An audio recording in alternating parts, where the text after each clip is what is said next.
So during this process, you power up the chip in the lab, and you test the functionality to detect any bugs. And also you test the functionality in different operating conditions. For example, different temperatures, you look at how the voltage variations will affect the chip, and also make sure all the interconnects are working. If the chip has a DDR interface or a PCI interface, make sure all those interfaces are functioning properly. And also you actually load your software on the chip and make sure it is working well.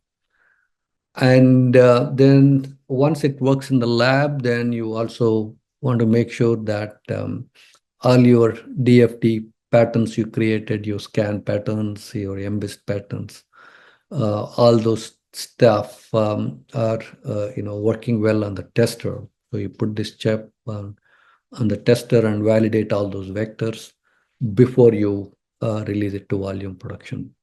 Similarly, you have to, in case if the chip is used in automotive applications, it might need some qualification, auto grade qualification. Similarly, if it is used in space applications, it may have more demanding qualification requirements.